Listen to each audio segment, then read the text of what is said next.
Y nosotros hablábamos del límite de la sucesión a n cuando n tendía a infinito.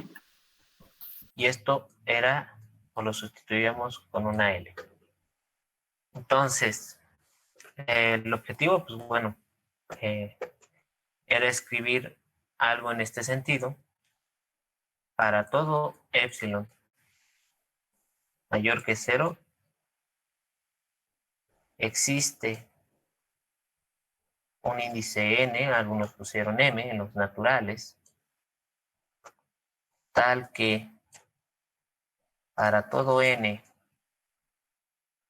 mayor o igual a este índice n,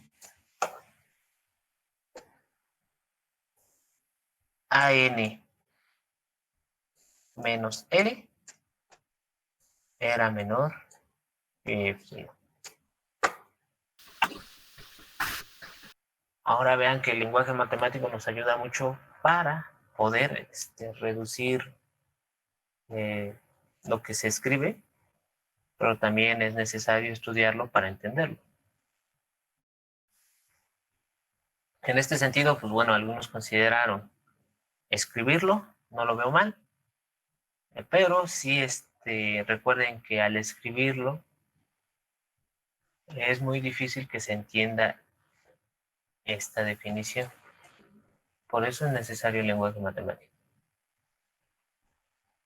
Con esto, pues bueno, estaría la definición de una sucesión. Ahora vamos a la definición del límite de una función. Y es para todo epsilon mayor que 0,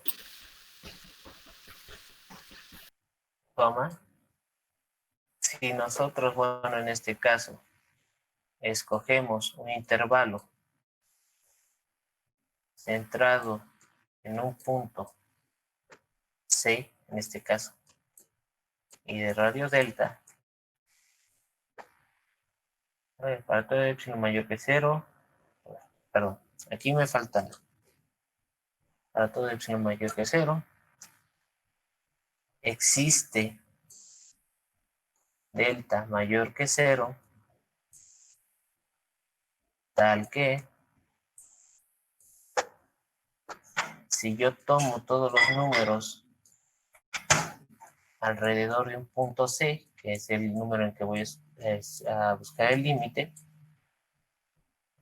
no necesariamente X debe de estar definida en C o tiene que tomar el C. Para todos los números que estén dentro de este intervalo, entonces f de X menos L, donde L es el límite, es menor que epsilon. En este caso, pues nosotros escribimos el límite cuando X tiende a de f de X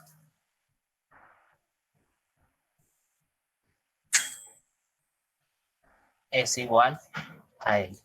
Ahora, quiero aclarar aquí dos cosas. Uno, el hecho de hablar del límite no significa que la función sea una función continua. Ya vimos que podemos definir un límite en un punto en donde no está definida la función. Muchos me pusieron los requisitos para que una función sea continua. Entonces, eso no lo puedo tomar en cuenta. Bueno, siguiente problema. Ustedes pueden detenerme en cualquier momento, si hay dudas o algo. Creo que era el problema. X más C menor que 1,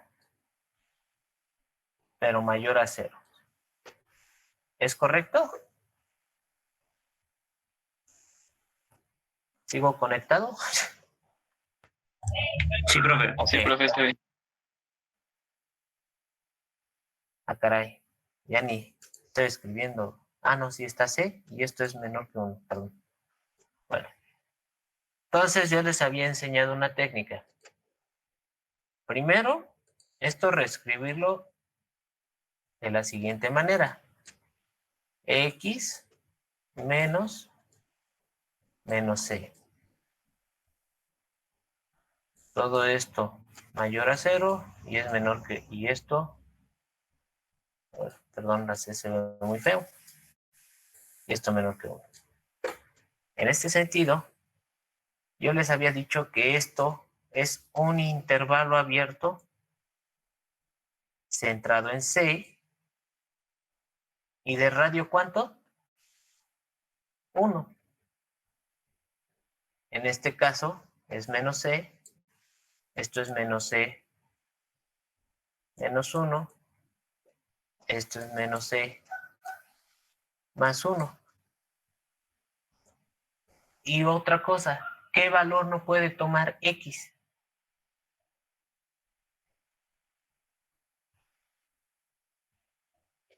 Algunos pusieron que X debía de ser distinto de 0. Y ojo, no es cierto. Para que esta desigualdad sea mayor que 0, X no debe valer menos C. Y les dije, bueno, pues excluyan este punto. En este sentido, pues ya saben que es este punto excluido, y este punto excluido, y ya saben que es todo esto que está en color rojo. Finalmente, ¿qué hacen para construir el intervalo solución? Pues en este caso, es la unión de dos conjuntos. En este caso, menos C menos 1,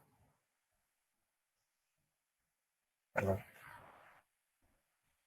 menos C menos 1, menos C, unión menos C, menos C más 1. Si ustedes querían ocupar las desigualdades, también se los tomé en cuenta, pero ojo, unos me pusieron que X era igual a esto. Eso está mal. X es un punto, no un conjunto. En este caso, no se debe poner el signo de igualdad. Se debe poner el signo de pertenencia. Porque esto de acá es un conjunto. ¿De acuerdo? La otra desigualdad era 4 menor o igual a X menos C. Y todo esto menor o igual a 4. Y se utilizaba el mismo truco. En este caso, pues ya teníamos inmediatamente identificado. Voy a poner una línea para el ejercicio anterior. En este ya sabíamos igual. Centramos, buscamos el punto, en este caso C. Le ponemos 4 unidades a la derecha, 4 unidades a la izquierda. En este caso sería C menos 4 y C más 4. ¿De acuerdo?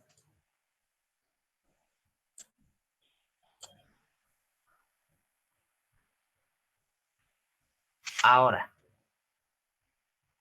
que sea menor o igual a 4, le voy a poner esto con color azul, es todo este intervalo cerrado. ¿De acuerdo? Todos estos X de aquí, de C menos 4 a C más 4. Pero ¿cuáles son los X que son mayores o iguales a 4? En este caso, de C menos 4 a menos infinito, y disculpen, aquí no puedo poner el menos infinito, pero lo voy a dejar denotado con una flechita de que sigue, es la notación usual que vimos en su libro, y de C más 4 más infinito. ¿De acuerdo? Ahora, sería la intersección de esos dos conjuntos. Entonces la solución nada más de estos dos conjuntos son los puntos que tienen en común. En este caso, lo voy a poner con color verde, C menos 4 y C más 4. Entonces, X pertenece al conjunto, y en este caso, recuerden que cuando quieren decir que un punto es un conjunto, o el conjunto formado por un punto, también se considera corchete. Algunos lo pusieron con intervalos cerrados, no importa. Sin embargo, ojo, en este caso pues, son estos dos puntos. Aquí hasta el momento, ¿hay alguna duda?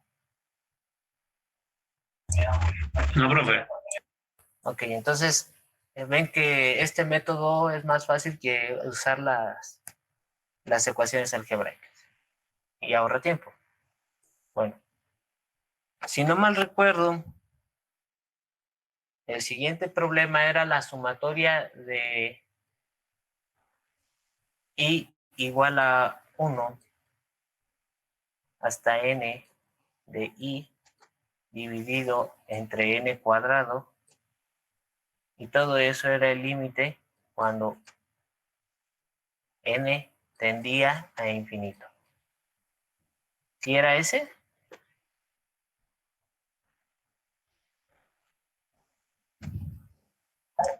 Sí, profe. Ok, de acuerdo. En ese sentido, nosotros ya habíamos visto en clase que la sumatoria de los iésimos números pues, era n multiplicado por n más 1 sobre 2, y todo esto sobre n cuadrada, ¿no? Finalmente, esto es lo mismo que n más 1 entre 2n. Bueno, en este caso voy a poner el límite así porque no lo quiero escribir varias veces. Porque tendré que escribirlo. Aquí el límite y aquí el límite. Voy a poner que estoy sustrayendo el límite para que entiendan qué es el límite en cada paso. Y bueno, vuelvo a escribir aquí el límite cuando n tiende a infinito.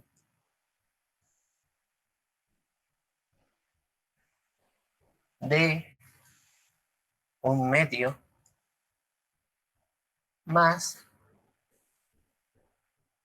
1/2 por 1 entre n. Ya habíamos visto que cuando n tiende a infinito, 1 entre n tiende a 0. La multiplicación de los límites es los límites de las multiplicaciones. Y el límite de una constante, pues es una constante.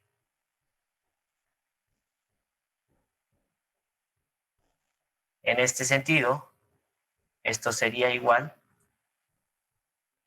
a 1/2 más 1/2 por 0. Y esto es igual a 1/2. Hay muchas maneras de poder resolver este problema. Considere todos los pasos. No se preocupen, no es la única manera de resolverse.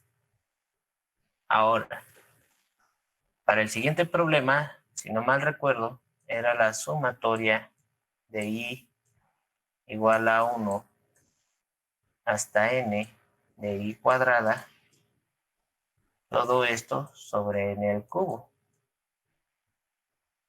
Nosotros vimos, y de hecho se los demostré por inducción matemática, que la sumatoria de i al cuadrado era n por n más 1 por 2n más 1 sobre 6. Bueno, ya no voy a poner el otro paso, pero ya sabemos que está dividiendo entre n cúbica, entonces n cúbica se pone de este lado, ¿de acuerdo? Entonces, en este sentido, pues se tienen que reducir los términos en n. En este caso podemos poner n entre n más 1 entre n, y de la siguiente manera. para que me entiendan. N entre n más 1 entre n. Recuerden que estas propiedades las podemos hacer debido a los axiomas de los números reales. Sería 1/3, en este caso, más 1/6 de n. 1/6 de 1 en n. En este caso, ya sabemos que este es 1, ¿no?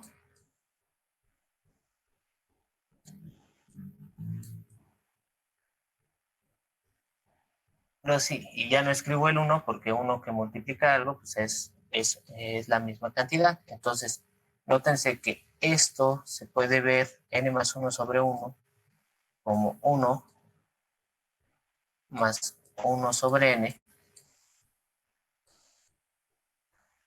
que multiplica a 1/3 más 1/6 que multiplica a 1 entre n. Ahora, noten que nada más con saber el límite de 1 entre n, ya pueden conocer el límite, en este caso, de esta función cuando n tiende a infinito. En este caso, ya saben que 1 entre n tiende a 0, 1 entre n tiende a 0, 0 por 1/6 es un 0, y aquí tiene 1 más 0, 0. Entonces, al final es 1 que multiplica 1/3. Finalmente, esto es 1/3. Y no se tenía nada más que saber de límites en sucesiones. ¿De acuerdo? ¿Hasta ahí hay alguna duda? Yo sí tengo una, profe. Adelante. ¿Cuándo ocupamos K entonces? Es que eso no me quedó claro. Esos eran problemas de inducción matemática, pero me dijeron que los problemas de inducción matemática eran muy abstractos. Entonces, en ese sentido lo vi. No lo puse en esto porque veo que muchos no saben inducción matemática. Entonces, ahora con derivadas voy a utilizar un poco más la inducción matemática para que sepan usar más la inducción. Lo que yo hice con la inducción matemática es demostrar que la sumatoria de i al cuadrado era n por n más 1 por 2n más 1 sobre 6. Igual, hice un ejercicio en donde la sumatoria de i igual a 1 hasta n de i es igual a n por n más 1 sobre 2. Y también les enseñé a deducirlo utilizando, bueno, hay unos trucos algebraicos. Bueno, a partir de los axiomas de los números reales. Entonces, en ese sentido, ahora no utilicé inducción matemática, pero sin embargo, ahorita que vamos a entrar en derivadas, vamos a utilizar una inducción matemática, no se preocupen. No sé si eso resuelve tu duda, compañero. Sí, me la resolvió, profe. Gracias. Bueno, ahora, el siguiente problema era encontrar el coseno de x entre x, el límite cuando x tiende a infinito, utilizando el teorema de compresión. ¿De acuerdo? El teorema de compresión sí les dije que se lo aprendieran porque tenía bastantes aplicaciones. El hecho de aprender teoremas, repito, no significa ser abstracto. Las aplicaciones vienen a partir de los teoremas. Si queremos utilizar aplicaciones, debemos de estar completamente seguros de lo que dice el teorema para poder dar aplicaciones certeras. Bueno, ¿por qué digo esto? Bueno, porque eso va, porque muchos no me pudieron hacer el teorema de compresión utilizando la tangente inversa. Primero que nada, el coseno de x, su contradominio está acotado. Es decir, que para toda x se cumple esta desigual. Es decir, está entre -1 y 1. Ahora, nadie me consideró el caso cuando x es menor que 0. Solo consideraron x mayor que 0. Bueno, entonces tenemos, como x es mayor que 0, entonces no hay cambio de desigualdad. Entonces tenemos -1 entre x menor o igual al coseno de x. Todo esto sobre x. Y esto es menor o igual a 1 entre x. Bueno, ya sabemos que el límite de 1 entre x cuando x tiende a infinito es igual a 0.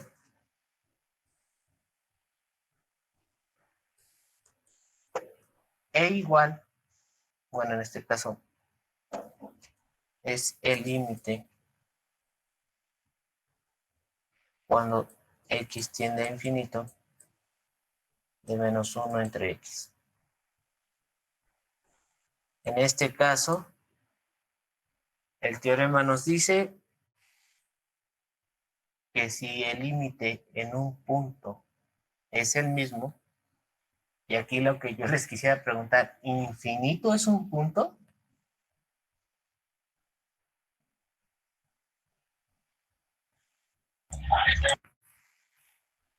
No, profe. Y aún así, sin embargo, utilizaron el teorema. Pero no está mal, está bien. Solamente que hay que modificar entonces, para poder utilizar esta aplicación, un poco el teorema.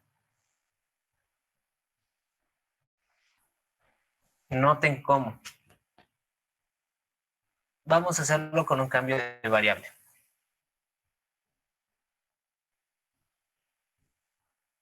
¿Y por qué les digo esto?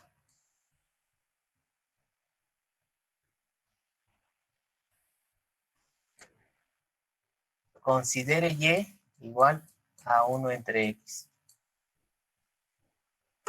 ¿De acuerdo?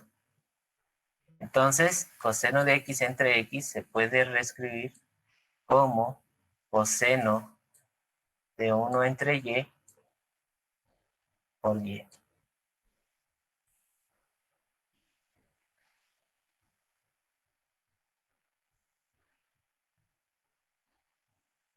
¿De acuerdo? En este caso, para que esta igualdad tenga sentido, pues este y no debe de ser 0. O sea, esto es válido para toda y que no es igual a 0. Sin embargo, la propiedad de que no esté definido en y igual a 0 no importa. ¿Por qué?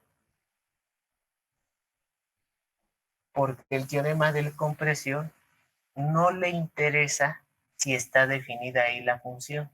Lo que busca es un límite. No busca que esté definida. Es ahí el poder de esta función. Bueno, del teorema y de su aplicación. Y coseno de 1 entre y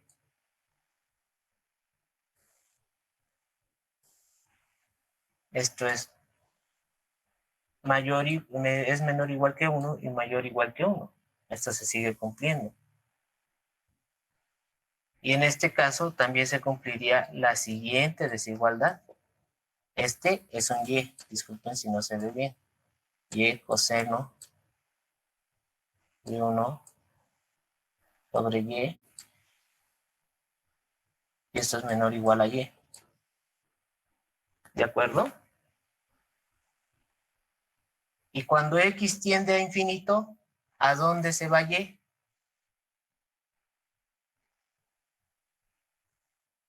Tiende a 0 cuando x tiende a infinito. Entonces, si se dan cuenta, aquí tendríamos 0. Bueno, que menos 0 y 0 son iguales, pero bueno. Si alguien se quería aventar ahí, ver por qué eran lo mismo, pues bueno. Igual ahí de los axiomas sale. No es necesario demostrar la unicidad.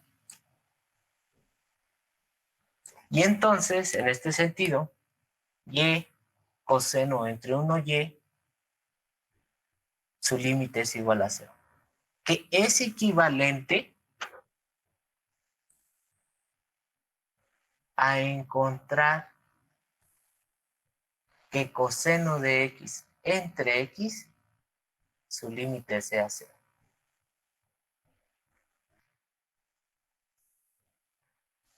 Bueno, el siguiente era x cuadrada tangente a la menos 1, perdón, no tangente a la menos 1, tangente inversa de x. ¿De acuerdo?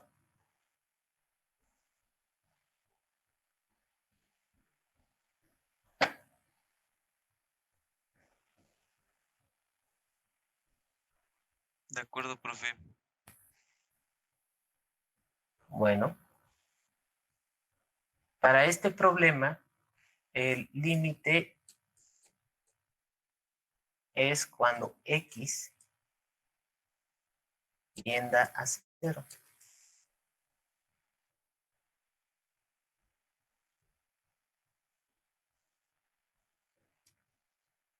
Bueno, en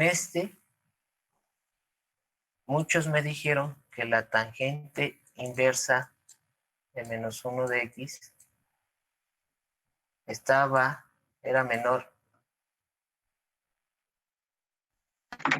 Profe, es tangente a la inversa, pero de 1/x. Ah, ¿de 1 sobre x? Ah, Sí, bueno, profe. gracias. Bueno, la desigualdad se sigue cumpliendo. Pero hay que tener ojo con las desigualdades.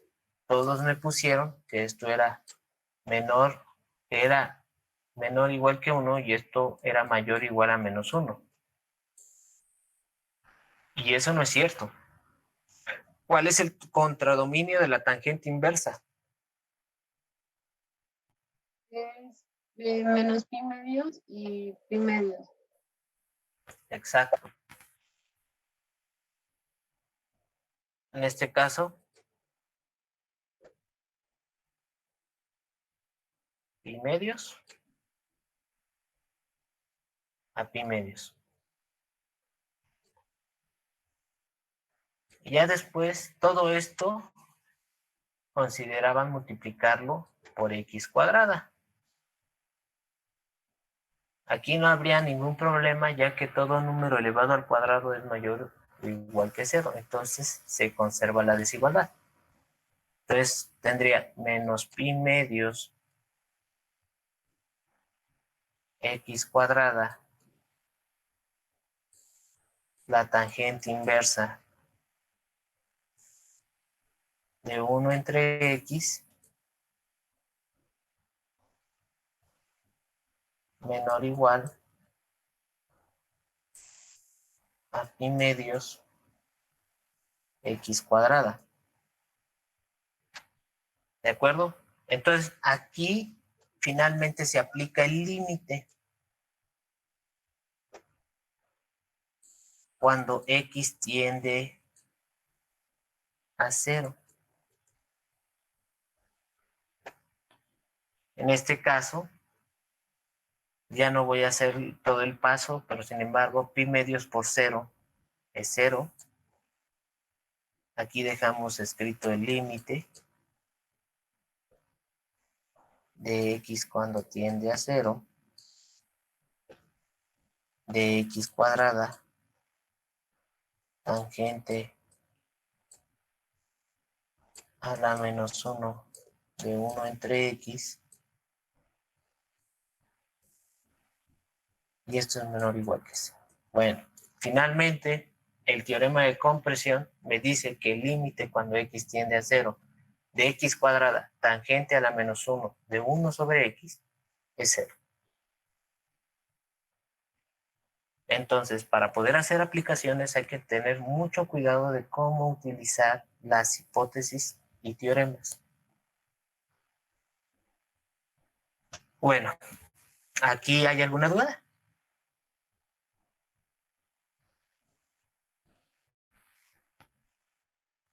No, profe. Bueno, terminamos con los límites. Si no mal recuerdo,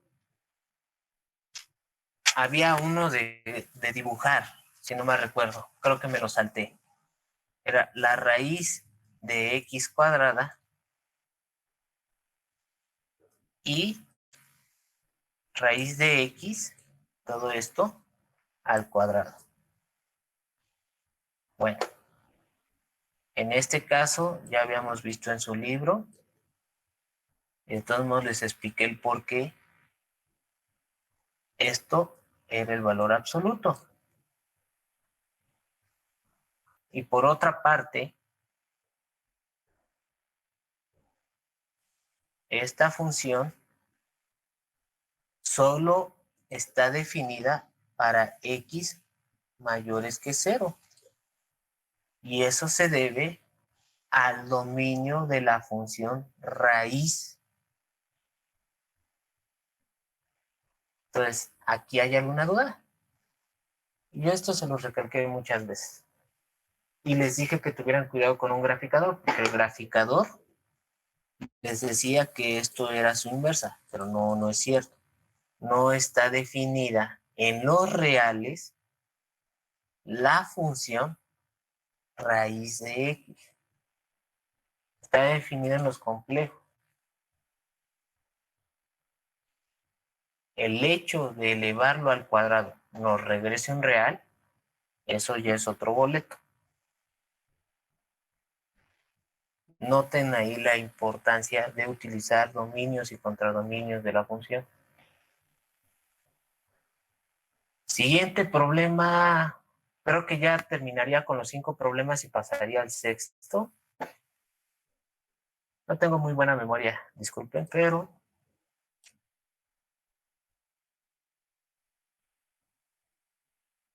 aquí está.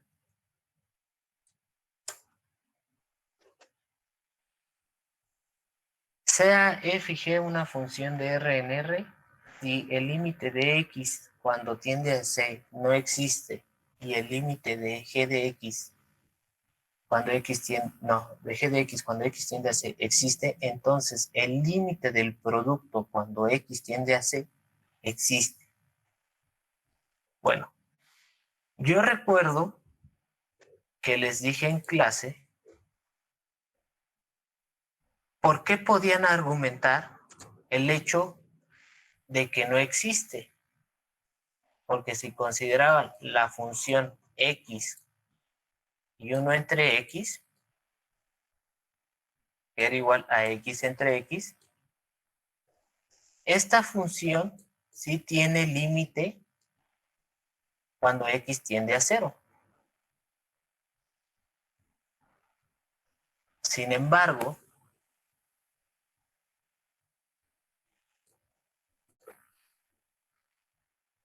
el hecho de que existan funciones que no tengan límite en el punto y al multiplicarla con otra sí tenga límite, no implica que todas las funciones van a tener límite. Y en este caso, para mostrar esto, voy a utilizar 1 sobre x cuadrada, que es igual a 1 sobre x. Esta función no tiene límite en x cuando en x igual a 0. Por lo tanto, con este contraejemplo, y hay otras funciones que pueden construir, pueden contradecir lo que se dice en esto. En este caso se contestaría falso y darían el contraejemplo. Por otra parte, en el problema 6, se dice en el segundo problema, si f y g son funciones de los reales en los reales y multiplicada con g de x es una función par. Bueno, ustedes me contestaron, algunos, verdadero. Si f por g son funciones pares, entonces f por x por g de x es una función par. Pero eso no es una demostración. Están utilizando el mismo enunciado que se les pide que demuestren. En este caso, argumentar. Y eso no se puede tomar en cuenta. En ese sentido, tenían que recordar la definición de función impar. En este caso, una función impar es menos f de x.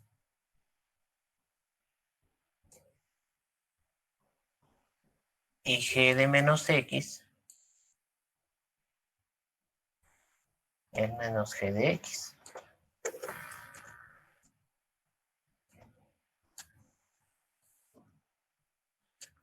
En ese sentido, considerando h de menos x igual al producto de las dos funciones, f de menos x,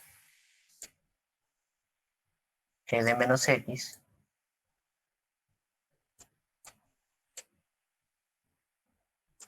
que es igual, bueno, en este caso, voy a poner acá, es menos f de x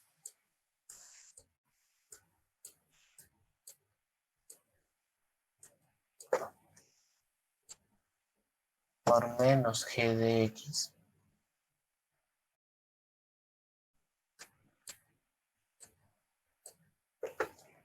Al final aquí hay un 1 y aquí hay un 1, o regla de los signos, menos por menos da más.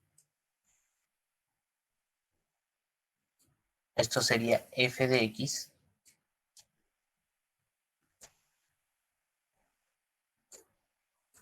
multiplica g de x. Y esto finalmente es h de x.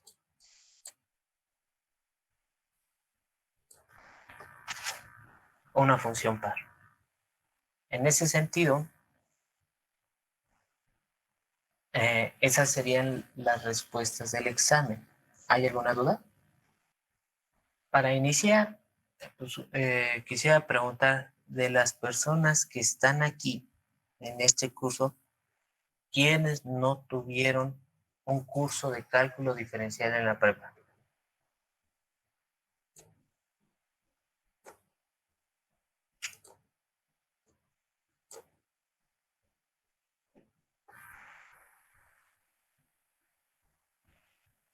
De acuerdo.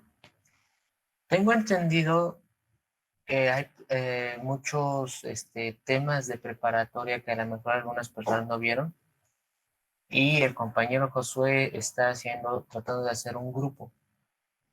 Este grupo va a ser para poder ver, en este sentido, estos temas. Sin embargo, les recuerdo, hay personas que ya lo vieron y no están obligadas a asistir a esas clases. Sin embargo, yo entiendo la necesidad en los que se ven algunos compañeros y estoy en la disposición de apoyarlos. Espero que también ustedes colaboren. Entonces, sin embargo, en ese sentido, hay algunos resultados de derivadas que los pueden encontrar en tablas. ¿Qué es lo que quiero decir? Si ustedes ponen tablas de derivadas, pueden encontrarse imágenes. Y bueno, en este caso, pues ahí hay las fórmulas de las derivadas. Recuerden que este curso, pues yo ya doy por hecho de que saben estas igualdades y saben de dónde salen. Sin embargo, Yo entiendo que a veces eso no es cierto. Sin embargo, en los temas que vimos anteriormente, pues yo les mostré por qué la derivada del seno era el coseno, la del coseno era el menos seno, de la tangente era la secante cuadrada, no, sí, de la tangente era la secante cuadrada y les había dejado de tarea la cotangente, la cosecante y la secante. Pero bueno, en ese sentido, considerando ahora los límites, vámonos a hacer la siguiente pregunta.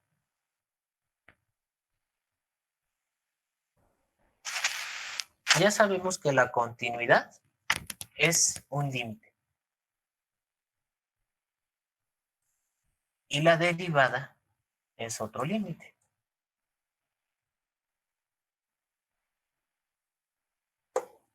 En este caso, podemos hablar sobre la derivada en un punto que muchos autores lo definen de esta manera.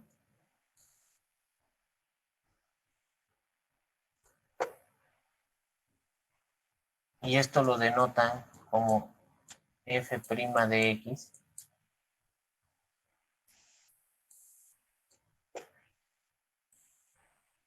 O la derivada de f en notación de Leibniz. La derivada de f con respecto a x. Sin embargo, y todo esto evaluado en x igual a.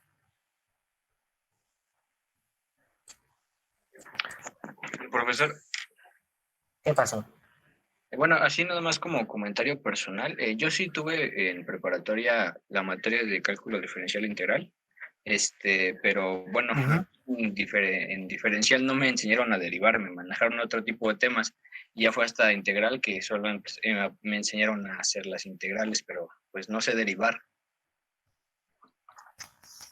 Pues el punto, o sea, yo entiendo eso, o sea, y por eso les estoy diciendo, o sea, la derivada es este límite. Si ustedes saben calcular límites, entonces saben derivar. Por eso es importante utilizar los teoremas.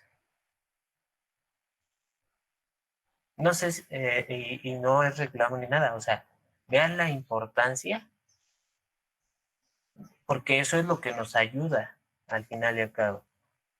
Y yo lo que estoy iniciando es con el nivel más bajo.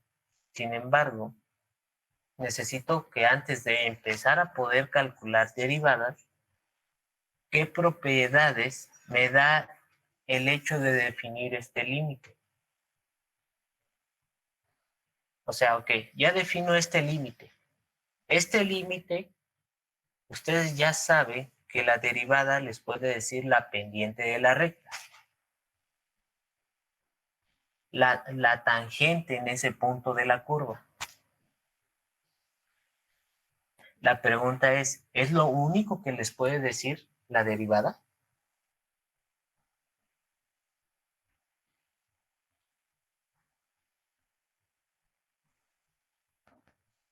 ¿Podrías repetir la pregunta, profe? Claro que sí. Otra vez, la pregunta la derivada me puede dar, aparte de darme la pendiente del punto en esa curva de la función, ¿me puede dar más información sobre la función f de x? Sí. ¿Qué propiedad le puede dar? Está la parte de... bueno, es que yo lo considero que la derivada es el estudio de una función, ya sea eh, información de puntos, máximos, mínimos, puntos de inflexión. Y en física pues vemos posición y velocidad. Y Esas son unas aplicaciones y estoy de acuerdo con usted. O sea, eso al final es una aplicación, pero sin embargo, ustedes pueden, les voy a cambiar tantito la pregunta. ¿Usted puede determinar la velocidad de una partícula en donde no conoce si la función es continua?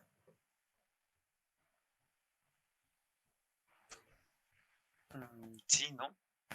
Yo considero que sí. Pues hay que tener cuidado, porque en la mecánica cuántica no se puede ver a la partícula y cosas así, principios de incertidumbre. Entonces hay que tener mucho cuidado con cómo se manejan los límites. Entonces, la primera propiedad que les quiero decir es, bueno, no sé si ya se hicieron esta pregunta, ya vimos que existen límites y no existen límites. Ahora, de todas las funciones que conocen ustedes, ¿todas las funciones son derivables?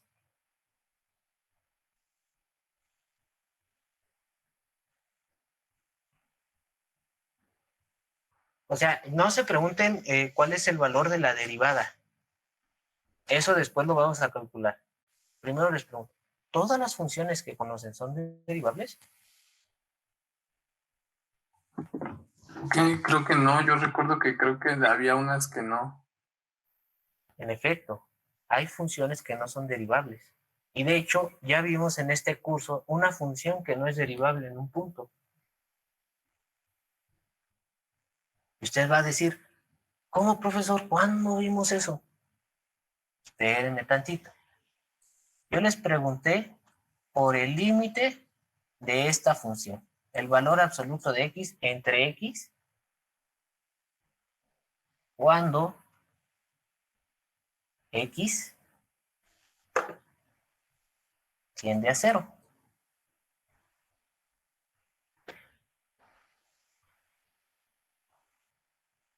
Habíamos visto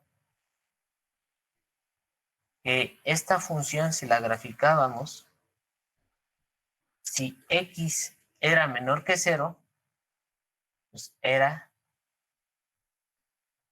menos 1. En este caso, voy a dejar aquí expresado de esta manera.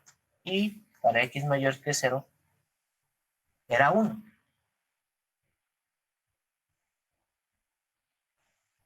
Si se dan cuenta, esta es la gráfica de la función derivada.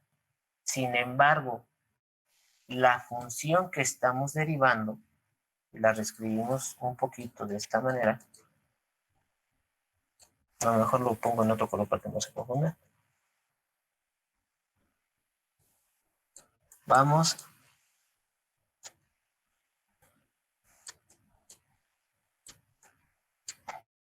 a escribirlo así de esta manera.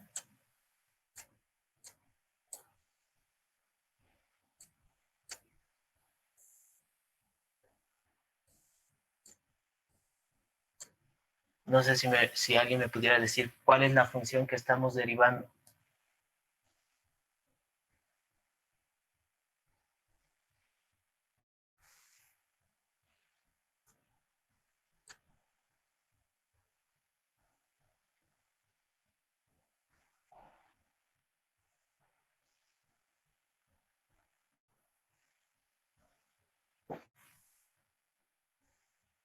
¿Alguien me podría decir?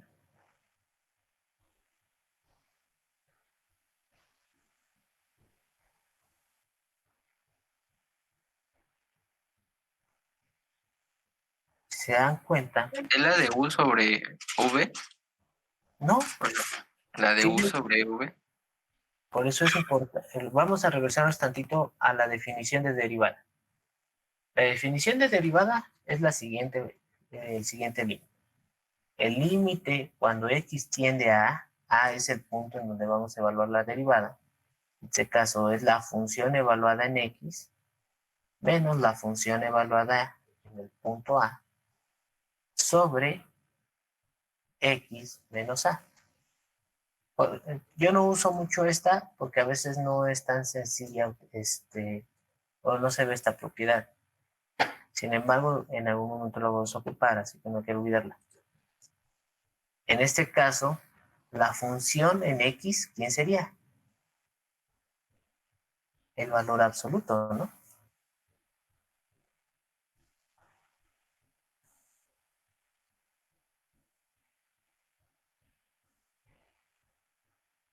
El punto de estudio, ¿cuál es el A? Pues A es 0. Entonces, ¿dónde no tiene derivada la función valor absoluto?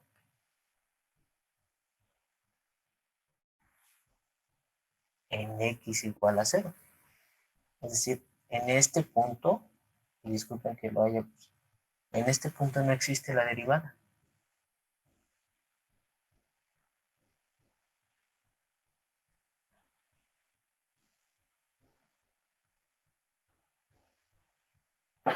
Otro resultado que ustedes ya también conocen. ¿Alguien me puede decir para qué sirve el criterio de la primera derivada?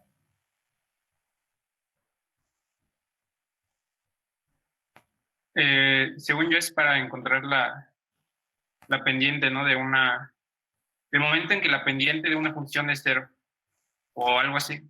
Ok, esos son para encontrar máximos y mínimos. No sé si eso le dijeron. Sí, bueno, es que también me enseñaron normalmente para la primera derivada era encontrar el momento en el que la pendiente era 0 y ya los demás era para encontrar los máximos y mínimos, creo que era el criterio de la segunda derivada, como si era el de punto de inflexión. Ok. ¿Y qué cree que usted sea un criterio?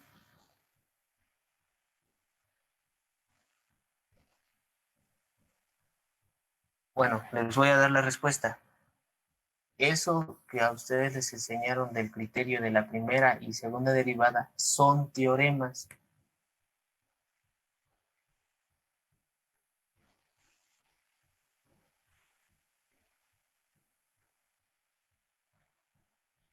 De hecho, yo se los muestro.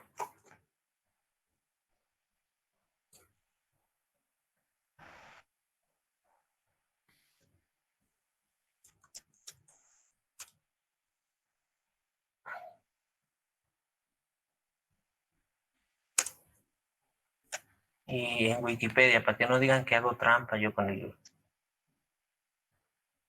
Ni tampoco digan que yo escribí Wikipedia. Cualquiera puede escribir ahí en Wikipedia. Y no es criterio de la primera derivada. Bueno, algunos lo conocen como criterio de la primera derivada y cosas así. Sin embargo, es teorema del valor máximo o mínimo. Y dice lo siguiente: sea C un punto crítico de una función en f que es continua en un intervalo abierto I, que contiene a C.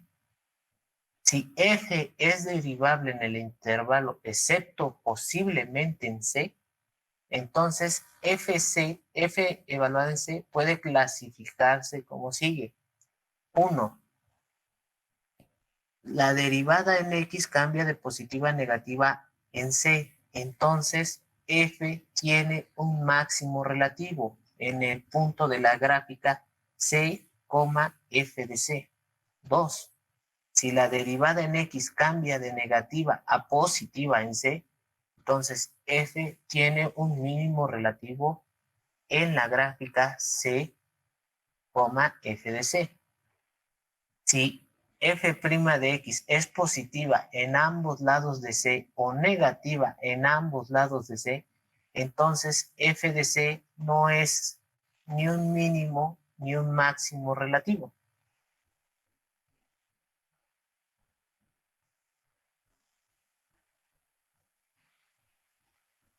Regresando a esto, si ustedes me dicen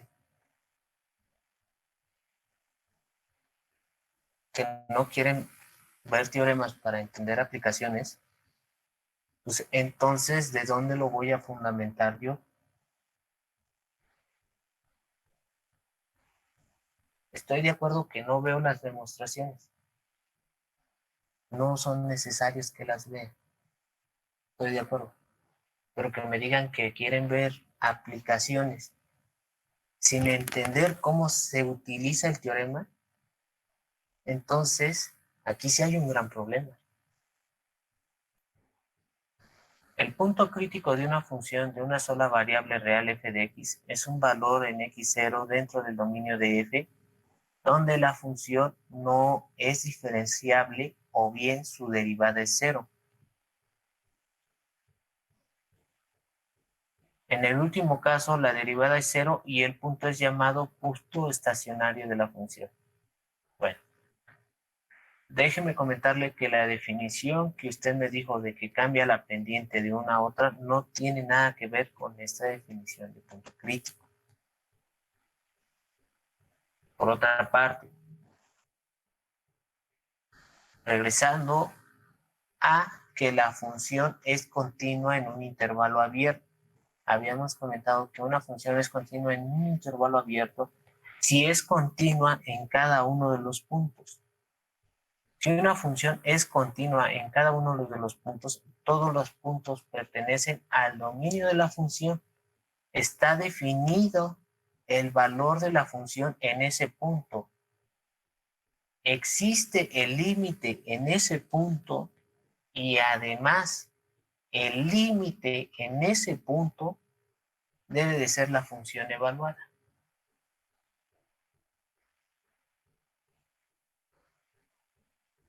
Entonces, aquí, cuando vean una palabra que no entiendan, búsquenla. ¿Cuál es su definición? Pero no buscan la definición en el RAE. Esa no nos va a servir. Necesitamos una definición matemática.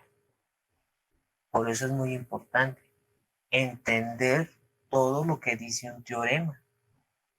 Y ya después podremos decir otras cosas de las aplicaciones.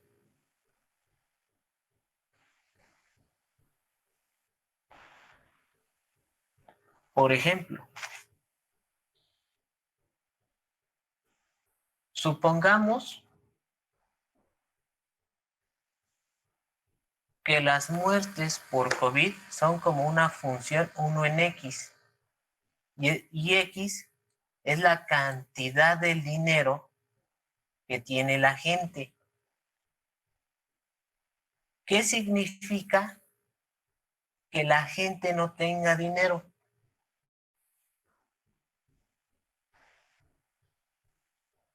Que X sea igual a 0. ¿Y eso qué representa físicamente? Espero que aquí no haya alumnos que sean periodistas, si no, mañana van a haber noticias en donde me van a decir, profesor del IPN encuentra función para decir cuántas personas se van a morir de COVID en función de su dinero. No, aquí hay que entender que esta función no está definida en 0 y que la interpretación física no tiene nada que ver con este modelo, porque no está definida en X igual a 0. Entonces, es muy importante entender cómo funcionan las funciones, porque eso nos va a modelar una pandemia, ingresos, cantidad de energía, la velocidad, la aceleración, el movimiento de una partícula, una onda. No sé si ven ahora un poco más la importancia de entender todo esto que he estado construyendo. Y yo entiendo que a veces es difícil porque uno no puede ver rápidamente pues una representación física de eso, pero eso también cae en un problema. Si nosotros le asociamos el número 1 a un objeto que podemos ver, pues entonces también nos costará ver 0 o infinito, y esos conceptos no los vamos a madurar. Y el concepto de límite, si lo tratamos de ver en un objeto, también nos va a costar mucho.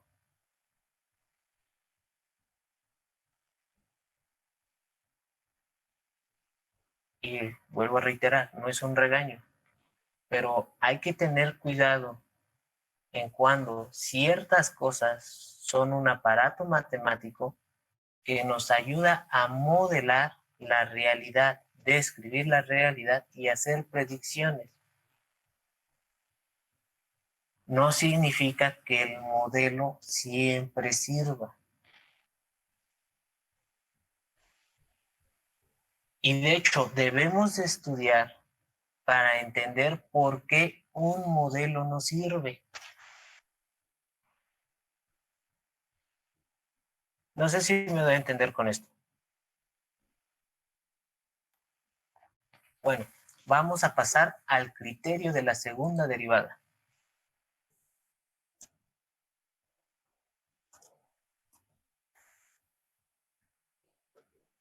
Aquí viene en Wikipedia.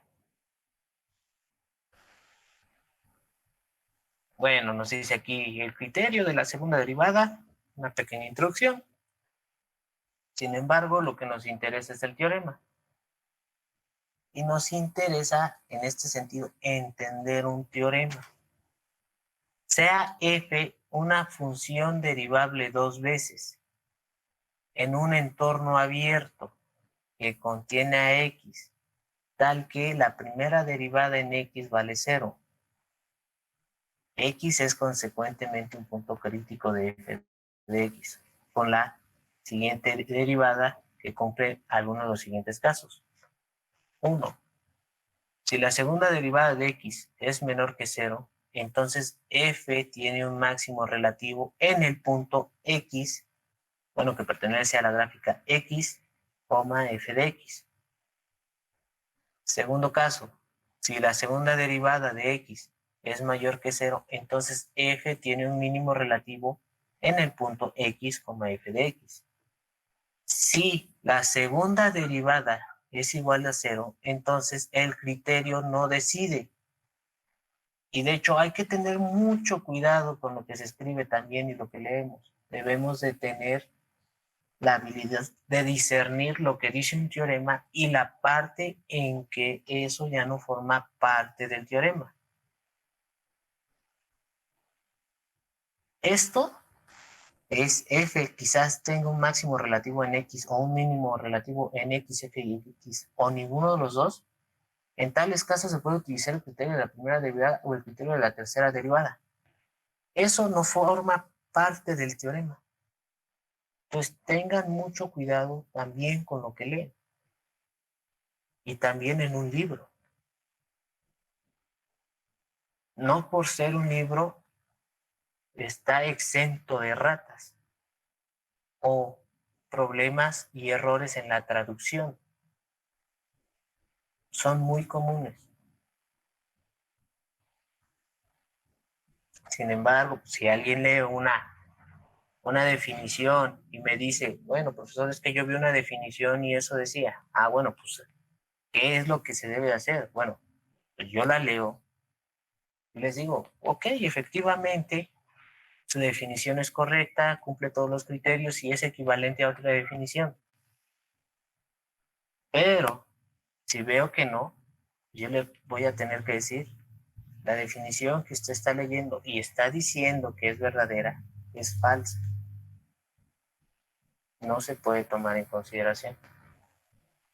Y de hecho, hasta les tengo que dar un contraejemplo para que vean que esa definición es falsa. No sé si se entiende. Ahora, esto del teorema de la primera derivada y la segunda derivada lo debieron de ver en preparatoria. ¿Quién se encargó de leer los teoremas? ¿Quién había leído antes estos teoremas? Y reitero, está el libro de Stewart, también vienen ahí los criterios. Sin embargo, si ustedes no leen, no estudian, yo no les puedo decir todo lo que tengan que leer para poder aprender. También deben de ustedes tener esa inquietud de entender las cosas y preguntar, profesor, no entendí, lee esta definición, busqué las definiciones, pero sigo sin entender qué me está diciendo el teorema. A ver, se saca la duda a clase, se ve que dice una definición, se ve que dice el teorema, y bueno, ahí ya empezamos a decir, bueno, esto sí se tiene que ocupar, esto no, y al final se dice eso. Yo no estoy en contra de explicárselos, de hecho, estoy en toda la disposición de ayudarlo, pero vean también que yo no puedo ver todas sus deficiencias. Y hay que también, para leer matemáticas, entender cómo se deben de leer matemáticas.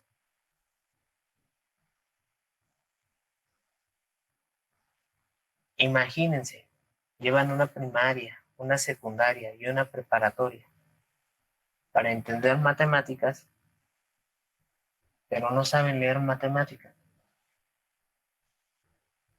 Solo se mecaniza una metodología para resolver problemas, que tiene su efectividad, no estoy en contra. Sin embargo, no les da estabilidad, y por eso en un curso universitario les puede costar cualquier materia que tenga matemáticas, porque a este nivel tienen que leer de esta manera y entender los teoremas y saberlos aplicar.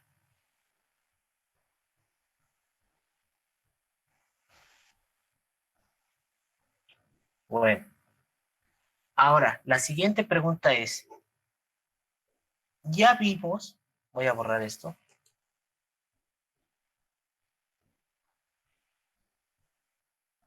que no toda función continua es derivable. Me gustaría preguntarme lo contrario. Si es una función derivable, entonces, ¿es continua?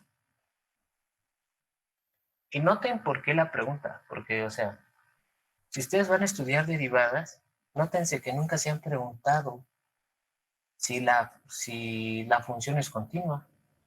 Ustedes calculan la derivada y ya. Sin embargo, es una propiedad muy bonita de la derivada. Si una función es derivable en un punto, también es continua. Entonces resuelven dos problemas de un golpe. Ven la continuidad que existe, no saben cuál sea, y aparte resolvieron la derivada en un punto. Bueno, entonces, ¿qué significaría que una función sea derivable? Que f' de x es igual. Bueno, en este caso voy a poner aquí un palito. Cuando x tienda a, es decir, cuando evaluamos en a, que es el límite cuando x tiende a de f de x menos f de a entre x menos a.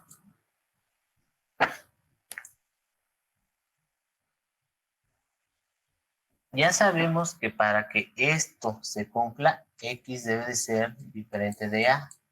Si no, estaríamos dividiendo entre 0.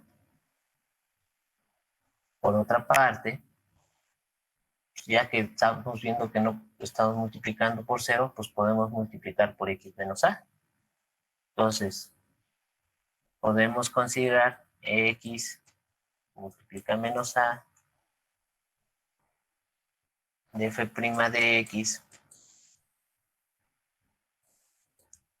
de x cuando tiende a de f de x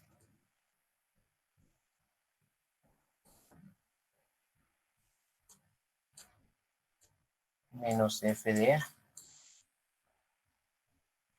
X entre a por x entre a es 1, siempre y cuando x sea distinta de a. Y aquí era el límite cuando X tiende a... Si tomamos ahora el límite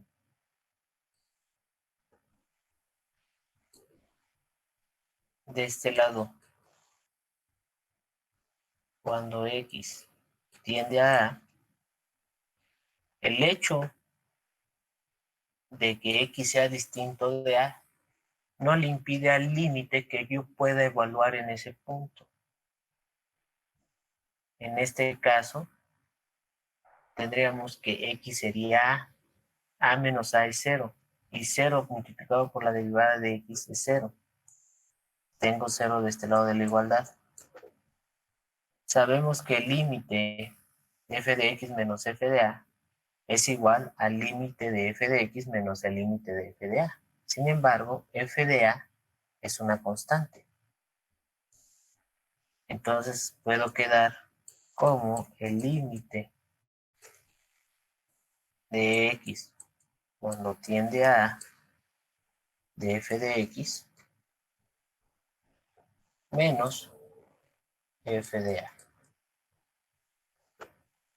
En este caso, pasando f de A al lado derecho e invirtiendo a la igualdad, y voy a borrar esto de aquí para escribirlo acá, es f de A. Hemos encontrado que el límite cuando X tiende a A es f de A. Y este es un requisito. Bueno, de hecho se cumplen dos requisitos. Uno, que el límite de X cuando tienda a A esté definido. Y dos,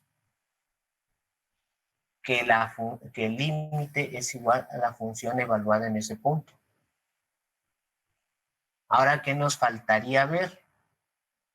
Que A pertenezca al dominio de la función. Les voy a poner un ejemplo para que vean un poco mejor esa condición. La función 1 entre X, todos saben calcular su derivada. ¿De acuerdo? Sí puedo partir de ese hecho por el momento.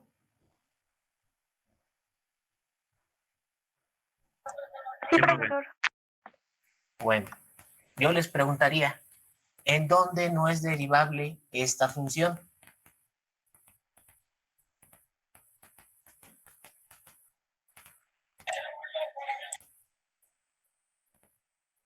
Cuando X vale menos 1, no recuerdo.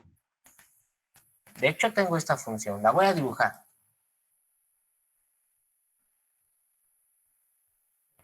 ¿Cero, profe? ¿Y por qué, compañero? Porque no toca el punto, bueno, o sea, no pasa por cero. No. ¿La función 1 entre X está definida en X igual a 0? No. Si no está definida en X0, ¿podemos hablar de continuidad? Para que sea continua, necesitamos que esté definida en el punto. Si no, no podemos hablar de continuidad. Y con esto, algo más. No podemos hablar sobre la derivada en X igual a 0, porque no es continua. De hecho, si alguien les preguntara un problema, ¿es continua en X igual a 0? Pues ustedes pueden responder. La derivada de la función 1 en X, cuando X vale 0, no existe. Por lo tanto, la función no es continua. Ya tienen otra manera de argumentar cuando una función no es continua.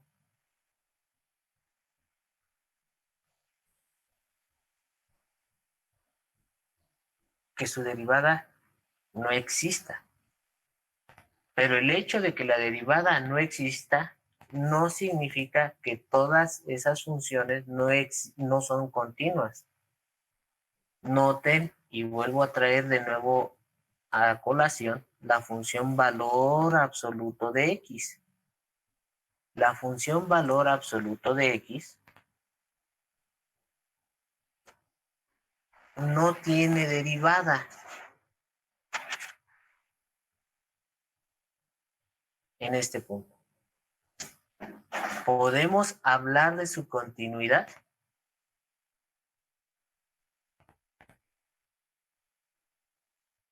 No, porque el hecho de que no exista la derivada no implica necesariamente que sea continua.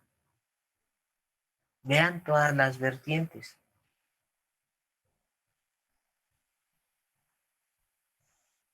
Toda función continua no es derivable. Si una función es derivable, entonces es continua. Si la función no es derivable en un punto, no implica necesariamente que no sea continua. Yo les podría hacer otra pregunta en ese estilo en el examen. No existe la derivada. ¿La función es continua? Ya tienen los dos contraejemplos. Les puedo escribir en el examen. Una función que no tiene derivada en un punto siempre es continua. Falso. Y ponen este contraejemplo. Toda función que no es derivable en un punto no es continua en ese punto. Falso. Invocan este contraejemplo. Y vean que hasta el momento, el hecho de que una función sea derivable nos da mucha información respecto a la continuidad de la función.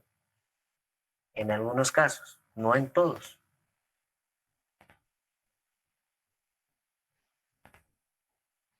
Entonces, son importantes los teoremas.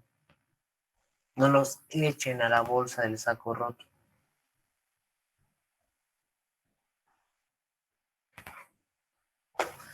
Perdonen, creo que me pasé por 3 minutos. En ese sentido, por favor, avísenme.